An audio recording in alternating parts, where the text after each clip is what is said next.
মৰমৰ ছাত্ৰ-ছাত্ৰীসকল, মই আজি তোমালোকৰ তৃতীয় শ্ৰেণীৰ আমাৰ গণিত পাঠ্যপুথিৰ ৯ নং পাঠ ভগ্নাংশ শীৰ্ষক যিটো পাঠ আছে, সেই পাঠটোৰ ১৭০ পৃষ্ঠাৰ পৰা যিবিলাক ক্ৰিয়াকলাপ আছে, সেই ক্ৰিয়াকলাপবিলাক মই কৰি দিবলৈ লৈছোঁ। ইতিমধ্যে এই পাঠটোৰ আগৰ যিবিলাক ক্ৰিয়াকলাপ আছে মই কৰি দিছোঁ আৰু ডেছক্ৰিপশ্যনত ইয়াৰ মই লিংক দি দিছোঁ। এতিয়া আমি ১৭০ পৃষ্ঠাৰ প্ৰথম যিটো ক্ৰিয়াকলাপ কি আছে তাত চাওঁ। এই ল'ৰাটোৱে কৈছে মোৰ ১২টা বগৰী আছে আৰু ছোৱালীজনী কৈছে মোৰ ৬টা বগৰী আছে। এতিয়া কি শুদ্ধটো ৰাইট চিন দিব অহা বুলি কৈছে। এই ১২টা বগৰী কটো কি দিছে? ১২টা বগৰী ৬টা বগৰী কি হয়? ১২টা বগৰী ৬টা বগৰী ১২টা আমি ভাগ কৰিলোঁ, সমানে দুভাগ কৰিলে ৬টা ৬টাই পৰিলে। এতিয়া ১২ হ'বলৈ ৬ দুভাগ লাগিছে, দুগুণ হ'ব। তেতিয়াহ'লে আমি কোনটো শুদ্ধ দিম? দুগুণটোত আমি শুদ্ধ দিব লাগিব। খটো ৬টা বগৰী ১২টা বগৰী কি হয়? ৬টা বগৰীটো ১২টা বগৰী দুভাগ কৰোঁতে আমি তাৰে আধা ভাগ ৬ পাইছিলোঁ, সেইকাৰণে এইটো কি হ'ব? ৬টা বগৰী ১২টা বগৰী আধা হ'ব। এতিয়া সংখ্যা ৰেখাত কৰোঁ অহা কৈছে ৮ৰ দুগুণৰ পৰা ১৪ সংখ্যাটো কিমান ঘৰ আঁতৰত? ৮ৰ দুগুণ। এতিয়া আমি ৮ৰ দুগুণ কিমান পাওঁ? ৮ৰ দুগুণ কিমান পাওঁ আমি? ৮ দুগুণ কিমান? ১৬, হয়নে? ৮ৰ দুগুণ ১৬। ৮ৰ দুগুণৰ যদি ১৬ হয়, ৮ৰ দুগুণৰ পৰা ১৪ সংখ্যাটো কিমান ঘৰ আঁতৰত? ৮ৰ দুগুণটো আমি যিহেতু ১৬ পাইছিলোঁ, আমি কিমান পাইছিলোঁ? ১৬ পাইছিলোঁ। আৰু আমি এইটো সংখ্যা ৰেখাত এইটো ১৬টো এইটো হয়। তাৰপিছত এতিয়া আমি ১৪টো কেইঘৰ আঁতৰত? এইটো ১৪ আমি কেইঘৰ আঁতৰলৈ আহিবলগীয়া হ'ল? পিছফালে দুঘৰ আঁতৰ হ'ল। কিমান ঘৰ আঁতৰত তেতিয়াহ'লে?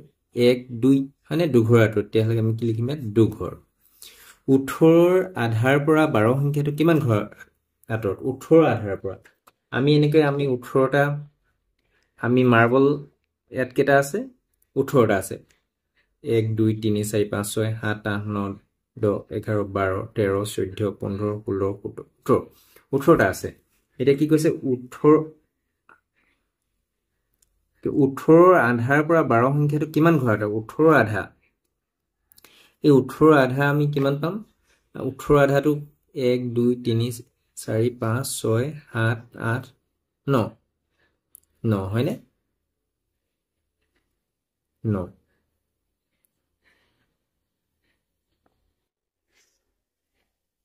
১৮ৰ আধা কিমান হ'ল? ৯ হ'ল। ৯ এই আমি এনেকৈ ১৮টাক আমি যদি সমানে ভাগ কৰোঁ তেতিয়া কিমান পাম? আমি ৯ পাম, হয়নে? এতিয়া আধাৰ ১২ সংখ্যাটো এতিয়া ৯টো আমি ১৮ আধাটো আমি যিহেতু ৯ পাইছোঁ, এতিয়া ১২ সংখ্যাটো ৯ৰ পৰা ১২ সংখ্যাটো কিমান? আমি 9ৰ পৰা আমি যদি ১২ সংখ্যাটো কিমান ঘৰ যাব লাগে আগুৱাই? এঘৰ দুঘৰ তিনিঘৰ। আমি এনেধৰণে ৩ ঘৰ যাবলগীয়া হ'ল। তেতিয়াহ'লে কিমান ঘৰ হ'ল? ৩ ঘৰ হ'ব। ১০ৰ আধা ১৬ৰ আধাৰ পৰা কিমান ঘৰ? ১০ আমি 10টা প্ৰথমে মাৰ্বল কি লৈছোঁ? 10ৰ আধা ইয়াত 10টা আছে। 10ৰ আধা কিমান হয়? 5টা 5টা আমি দুভাগ পাইছোঁ। তেতিয়াহ'লে এটা ভাগত কিমান? 10ৰ আধাটো কিমান হয়? 5। তাৰপিছত আকৌ কি কৈছে? 16ৰ আধা। 16 ইয়াত 16টা আছে। ইয়াত 16ৰ আধা এটা ভাগত কিমান আছে? মই 8কে দুভাগ কৰি পিনি 16 পাইছোঁ। তেতিয়াহ'লে এটা ভাগত 8 আছে, হয়নে? 8। 10ৰ আধা 16ৰ আধাৰ পৰা কিমান ঘৰ আঁতৰত? 10ৰ আধাটো কিমান পাইছিলোঁ? 5 পাইছিলোঁ, হয়নে? 5 পাইছিলোঁ। আৰু 16ৰ আধাটো আমি 8 পালোঁ। তেতিয়াহ'লে কেইঘৰ যাব? এঘৰ দুঘৰ তিনিঘৰ। তেতিয়াহ'লে কিমান হয়? 3 ঘৰ, হয়নে? তলৰ বস্তুৰ তাৰ পিছৰটো কি দিছে? তলৰ বস্তুৰ থোপসমূহ অৰ্ধাংশত ঘেৰ দিওঁ আহা। অৰ্ধাংশত ঘেৰ দিবলৈ কৈছে। ইয়াৰ অৰ্ধাংশত আমি কেনেধৰণে ঘেৰ দিম? ইয়াত কেইটা আছে আমি চাব লাগিব। ১ ২ ৩ ৪ ৫ ৬ ৭ ৮ ৯ ১০ ১১ ১২। ১২ৰ আধা কিমান হয়? অৰ্ধাংশ ৬ হ'ব। ৬টা হ'ব। ১২ৰ আধা কিমান হয়? আমি ৬টাত আমি কি কৰি দিব লাগিব? আমি ঘেৰ দিব লাগিব। এনেকৈ ৬টাত দিব লাগিব। ইয়াত কেইটা আছে? ইয়াত কেইটা আছে? ১ ২ ৩ ৪ ৫ ৬ ৭ ৮ ৯ ১০ ১১ ১২ ১৩ ১৪। ১৪ৰ আধা কি হ'ব? ৭ দুগুণ ১৪ হয়। তেতিয়াহ'লে আমি ৭টাত দিব লাগিব। ১ ২ ৩ ৪ ৫ ৬ ৭ আমি এনেধৰণে তোমালোকে যেনে ধৰণে আমি 7টাক আমি এনেকৈ ভাগ কৰি পিনি 7টা তাৰপিছত ইয়াত কেইটা আছে চাব লাগিব আমি ইয়াৰ আধাটো কিমান আছে ইয়াত আমি চাম 1 2 3 4 5 6 7 8 9 10 11 12 13 14 15 16 17 18 18 আধা আমি আগতে পাইছোঁ 9 হয় 9 দুগুণ 18 হয় তাহলে আমি 9টাত ঘেৰ দিম 1 2 3 4 5 6 7 8 9 আমি 9টাত আমি এনেধৰণে ঘেৰ দিবলৈ 18 আধা তাৰপিছত ইয়াত কেনেধৰণে যে ইয়াত কেইটা আছে 1 2 3 4 5 6 7 8 9 10 11 12 13 14 15 16 হয়নে 1 2 3 4 5 6 7 8 9 10 11 12 13 14 15 16 ইয়াত কেইটা আমি তেনে 8টাত দিব লাগিব আমি 1 2 3 4 5 6 7 8 এনেধৰণে আমি 8টাত আমি ঘেৰ দিম হয়নে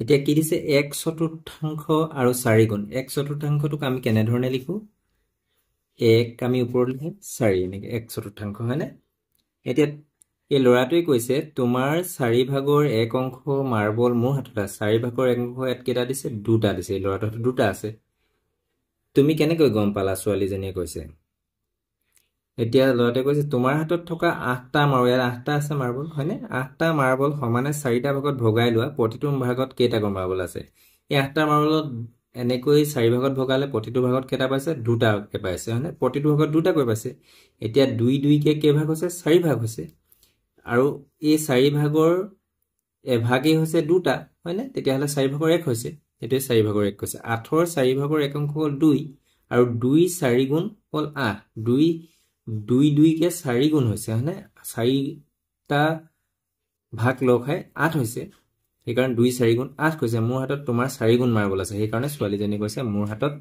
4 যেটো 8টা আছে 2 4 ভাগ লগ লগাই 8 হৈছে হয়নে এতিয়া শুদ্ধটোত ৰাইট চিন দিও আহা মোৰ 3টা মাৰ্বল আছে এই ল'ৰাটোৱে কৈছে মোৰ 3টা মাৰ্বল আছে আৰু এই ছোৱালীজনীয়ে কৈছে মোৰ 12টা মাৰ্বল আছে ইয়াত 12টা আছে 3টা মাৰ্বল 12টা মাৰ্বলৰ 4 ভাগৰ 1 অংক 3টা মাৰ্বল আমি 4 ভাগ কৰিলো এনেকৈ 4 ভাগ কৰিব পাৰো আমি এনেধৰণে 4 ভাগ কৰিলো হয়নে এনেধৰণে আমি 4 ভাগ কৰিব পাৰো এনেধৰণে আমি 4 ভাগ কৰিব পাৰো হয়নে 3টা মাৰ্বল 3টাকে কেই ভাগ হ'ল 4 ভাগ হ'ল 3টা মাৰ্বল 12টা মাৰ্বল 4 ভাগৰ 1 অংক এটোত আমি 4 গুণ নহয় 3টা মাৰ্বল 4 ভাগৰ 1 অংক তাৰমানে 3 12টা হ'বলৈ 3 ভাগকে 4 ভাগ লাগিছে তাৰে এভাগে হৈছে 4 ভাগৰ এভাগে হৈছে 3 সেইকাৰণে 1 অংক বুলি দিব লাগিব তাৰপিছত খটো 12টা মাৰ্বল 3টা মাৰ্বলৰ 3টা কেই ভাগ হৈছে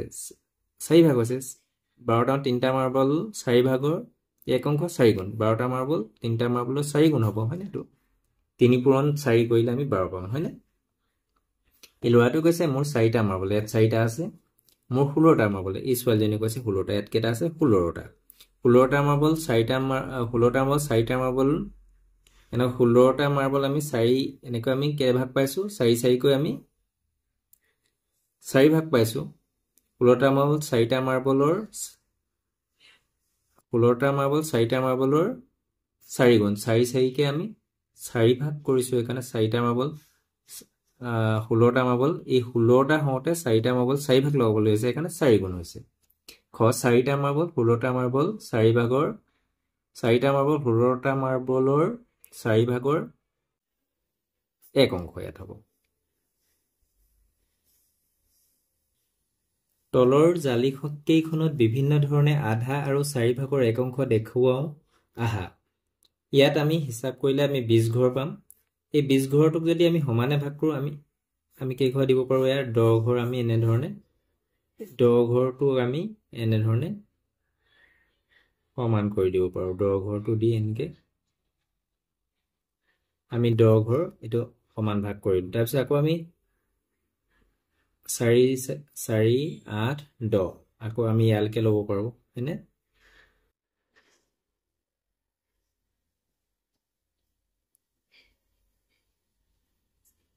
এনেকে আমি তোমালোকে এটো ধুনিয়াকে আঁকি দিবা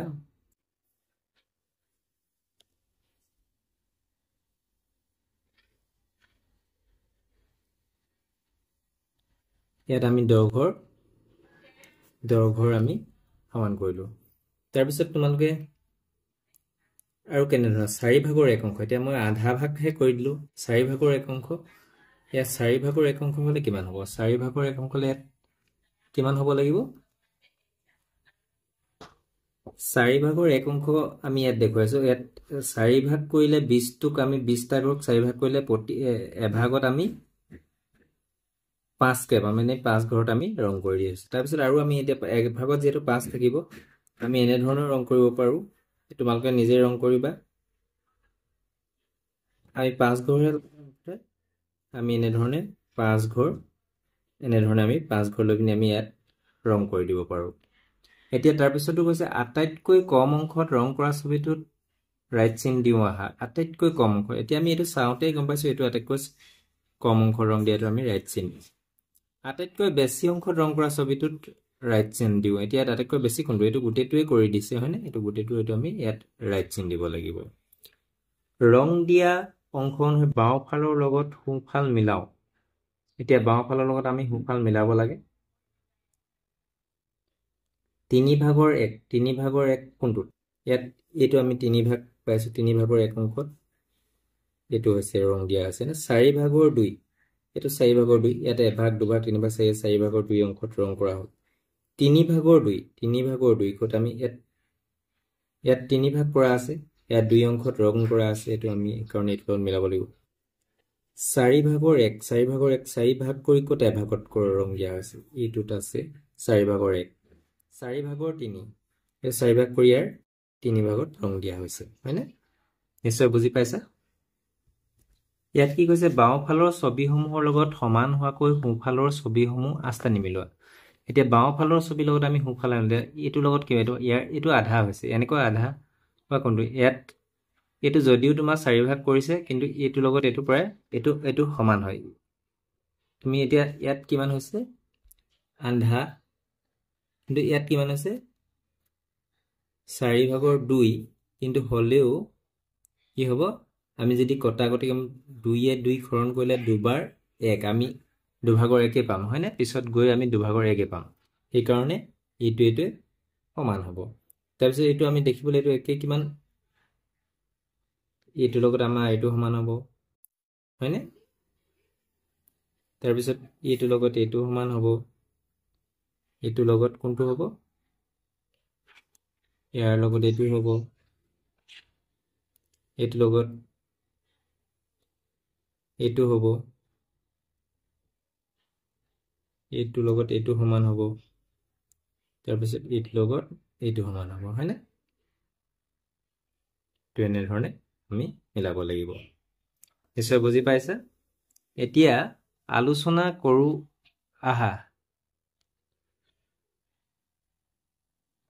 ইয়াত কি দিছে 1 ঘন্টাত 60 মিনিট আধা ঘন্টাত কিমান মিনিট 1 ঘন্টাত 60 মিনিট 60 মিনিটৰ টুক যদি আমি সমানে ভাগ কৰো কিমান পাম আধা ঘন্টাটো 1 ঘন্টাৰ আধা হয় 60 মিনিটক আমি সমানে ভাগ কৰিলে প্ৰতিটোত কিমান পাম আমি 30 মিনিট কে পাম সেই কাৰণে ইয়াৰ উত্তৰটো কি হ'ব 30 মিনিট 1 মিটাৰত 100 সেমি আধা মিটাৰত কিমান আধা মিটাৰত কিমান হ'ব 100ৰ আধাটো আমি যেটো জানো 50 সেন্টিমিটাৰ হ'ব কিমান হ'ব 50 সেন্টিমিটাৰ 100ৰ 4 ভাগৰ এভাগত কিমান হ'ব 100ক আমি 4 ভাগ কৰিছো 100ক আমি যদি সমানে 4 ভাগ কৰো প্ৰত্যেক ভাগত আমি 25 কে পাম হয়নে কিমান হ'ব 25 হ'ব এদিনৰ 4 ভাগৰ এভাগত কিমান ঘন্টা এদিনৰ 4 ভাগৰ এদিনত থাকে তোমাৰ 24 ঘন্টা হয়নে তাৰে আমি কিমান কৰিম 4 ভাগৰ এভাগ 4 ভাগ কৰিম হেতু আমি এনে ধৰণে পূৰণ কৰি পাব পাৰো 4 ভাগৰ ঘন্টা 4 এ ইট লগ 6 গুণ কিমান 6 ঘন্টা হয়নে 12ৰ আধা আৰু 12ৰ 4 ভাগৰ এভাগৰ মাজত কিমান 12ৰ আধাটো কিমান হয় 12ৰ আধাটো 6 12ৰ আধা 6 12ৰ 4 ভাগ কৰিলে কিমান হয় আমি 12ক 4 ভাগৰ এভাগ 4 ভাগ কৰিলে আমি প্ৰত্যেক ভাগত আমি 3 পাম হয়নে 12ৰ আধাটো 6 পাইছো 4 ভাগৰ এভাগ 4 ভাগৰ এভাগ হ'লে 12 আমি 4 ভাগ কৰিলে প্ৰত্যেক ভাগত 3 পাম হেতু পাৰ্থক্য কিমান পাৰ্থক্য হলে কি হয় আমি এই আধাটোৰ পৰা আমি 12 4 ভাগৰ এভাগটো বিয়োগ কৰিব লাগিব কিমান পাম আমি 6 ৰ পৰা 3 বিয়োগ কৰিলে 3 ইয়াত উত্তৰ আমি 3 লিখিম 18 3 ভাগৰ এভাগ 18 3 ভাগৰ এভাগ আৰু 9 3 ভাগৰ দুভাগৰ যোগফল কিমান 18 3 ভাগৰ 18টোক আমি 3 ভাগ কৰিলে প্ৰত্যেক ভাগৰ আমি 6 পাম হয়নে আৰু 9 3 ভাগৰ দুভাগ 9 3 ভাগৰ দুভাগ 9 3 ভাগ কৰিলে প্ৰত্যেক ভাগত আমি 3 কে পাওঁ আৰু তাৰ দুভাগ কৰিলে 3 প্ৰত্যেক ভাগত 3 পালে 2 গুণ 3 লগত 2 গুণ পূৰণ কৰিম আমি 3 2 গুণ 6 তেতিয়া কিমান পাম 6 ৰ পৰা 6 বিয়োগ কৰিলে কি হ'ব উত্তৰটো 0 হ'ব হয়নে নিশ্চয় বুজি পাইছা এতিয়া কিটা তোমালোকক প্ৰকল্প দিছে এইখিনি তোমালোকে নিজে কৰিবলৈ চেষ্টা কৰিবা আজি ভিডিও ইমানতে সামৰিছো পুনৰ অন্য এটা নতুন ভিডিওলৈ পুনৰ আহিম ধন্যবাদ